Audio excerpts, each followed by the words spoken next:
Londres durante la época victoriana. Londres es la actual capital política y económica del Reino Unido. La ciudad está ubicada al sur de Inglaterra, a 60 kilómetros de la desembocadura del río Támesis, río que corre por la ciudad. Su privilegiada situación en el centro-suroeste de Inglaterra la ha beneficiado durante muchos años.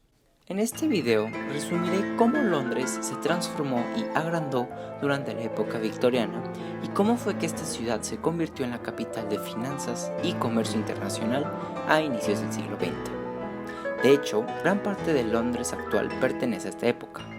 Con este fin, analizaré algunos de los cambios sociales, políticos, económicos y culturales más importantes del siglo XIX y su relación. El periodo victoriano se refiere a los años del reinado de Alexandrina Victoria, que comenzó el 20 de junio de 1837 hasta el 22 de enero de 1901. Este periodo supuso el reinado más largo de la historia del Reino Unido hasta aquel momento. La reina Victoria fue muy emblemática no solo por la longevidad, sino porque recuperó la aceptación de la población británica hacia la corona y el Reino Unido se convirtió en la primera potencia mundial para el fin de su reinado. Esto se debió a los grandes cambios experimentados por la sociedad tras el auge de la tecnología, razón y el capitalismo. Un factor clave para el éxito de la ciudad de Londres fueron la primera y segunda revolución industrial. Durante el inicio del siglo XIX se dio un cambio en la economía basada en actividades agrícolas y artesanales a una economía basada en manufactura por máquinas y fábricas. Factores como las buenas condiciones climatológicas, clima húmedo y frío, abundancia de ganado, recursos energéticos como el carbón y su geografía favorable para el comercio exterior, ya que es una isla, fueron de gran importancia. La transportación mejoró considerablemente con la llegada del ferrocarril, barco de vapor y adelantos tecnológicos en la industria agrícola y minera. Esto provocó un inmenso crecimiento en la oferta de alimentos, por lo que la población empezó a crecer significativamente y la calidad de vida empezó a mejorar. Asimismo, se dio el surgimiento y desarrollo del capital mercantil. Se vivió un proceso continuo de descubrimientos e invenciones tras el desarrollo de la ciencia y tecnología. Por otro lado, las políticas parlamentarias eran favorables a los comerciantes y terratenientes para fomentar las nuevas formas de producción. Con esto se dio una consolidación del capitalismo en toda Gran Bretaña y una nueva etapa de cambios. Londres se urbanizó rápidamente y en consecuencia aumentó la migración de campesinos a la ciudad, ya que en la ciudad se requería de una fuerza de trabajo brutal más que en el campo, como obreros para fábricas, trabajadores de construcción, sirvientes, etc. Como lo había mencionado, el transporte fue muy importante y el ferrocarril es un gran ejemplo. La primera línea construida fue la del puente de Londres hacia Greenwich, inaugurada en 1836.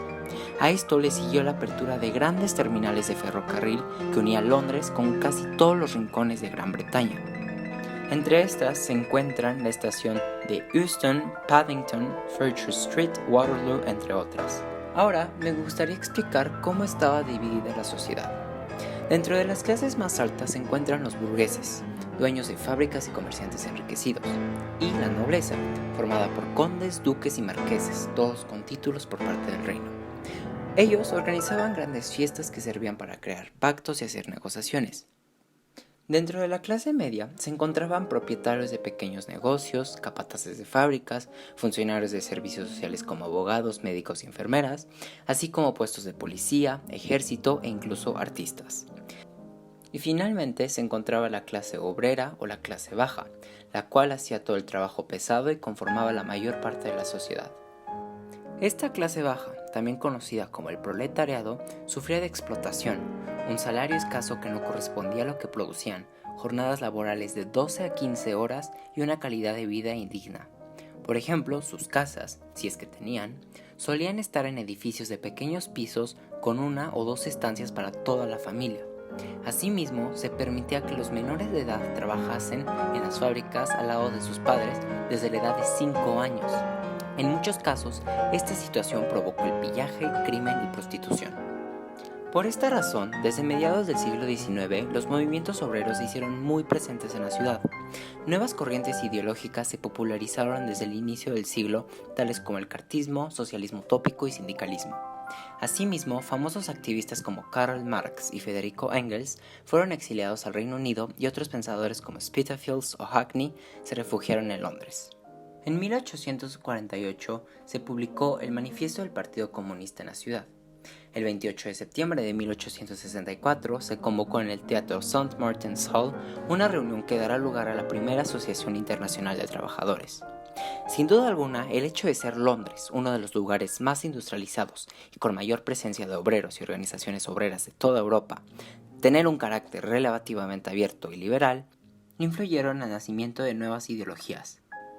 Otro aspecto que me gustaría mencionar es la situación de salubridad a principios de la época victoriana en Londres, ya que se contaba con precarias condiciones sanitarias, un aire muy pesado y maloliente. Esto se debió en parte a la introducción de los inodoros que usaban grandes cantidades de agua y terminaban en los pozos negros.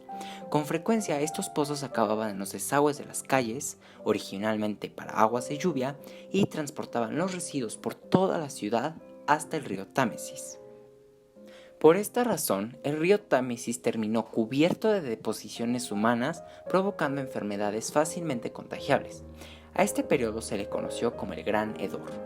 Afortunadamente, un conjunto de ingenieros diseñaron un complejo sistema de drenaje por toda la ciudad, conocido como el Plan Bazalgette, en el que se aprovecharon las pendientes del valle sobre el cual Londres estaba construido, y se guiaron las alcantarillas con el trazo del valle del Támesis para sacar los residuos de la ciudad.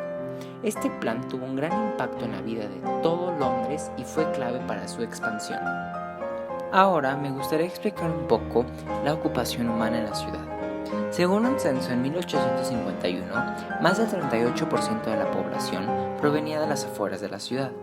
Los irlandeses formaban la mayor parte de inmigrantes dentro de Londres.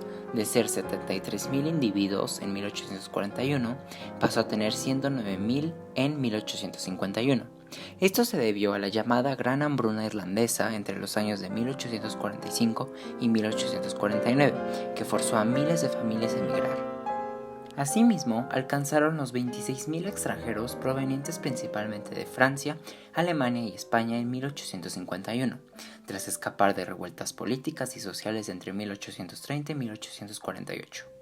Por otro lado, pequeñas comunidades de marineros chinos, indios y africanos empezaban a establecer, y finalmente se contaba con un importante número de población judía. Para ese entonces, la mayoría de londinenses era joven y tenía más posibilidades de ser mujer a comparación de otras ciudades en Gran Bretaña. Por otro lado, la tasa de mortalidad, tanto en los niños como en adultos, redujo gracias a la mejoría de las condiciones sanitarias en la ciudad. Para 1860, Londres ya contaba con casi 3.200.000 personas. Sin embargo, durante la Segunda Revolución Industrial, o la última mitad del siglo XIX, Londres experimentó otro crecimiento de la población. De ser un poco más de 3 millones de habitantes en 1861, pasó a tener más de 7 millones de habitantes para los primeros años del siglo XX.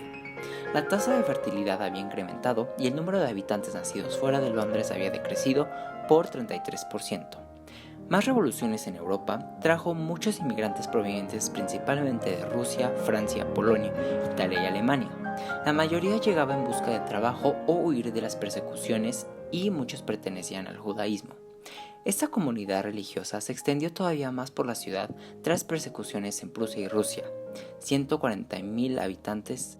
El legado cultural que la época victoriana dejó en Londres es muy importante y visible.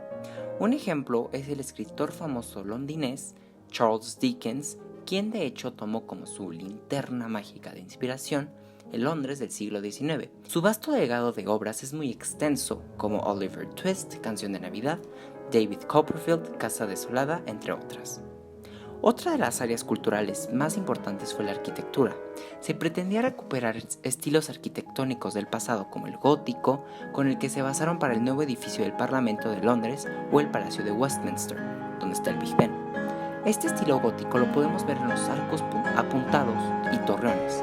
Y paralelamente se empezaron a utilizar materiales nuevos como el hierro y el acero para su construcción. Un centro cultural importante en su momento fue la conocida Exposición Universal de 1851 en el Palacio de Cristal de Hyde Park. Esta gran exposición fue organizada por el príncipe Alberto, esposo de la reina Victoria, con el fin de mostrar al mundo numerosos productos británicos como manufacturas e inventos, obras de arte, y mostró el gran poderío del Imperio Británico. Esta fue una exposición sin precedentes que contó con más de 6 millones de visitantes durante el verano del mismo año.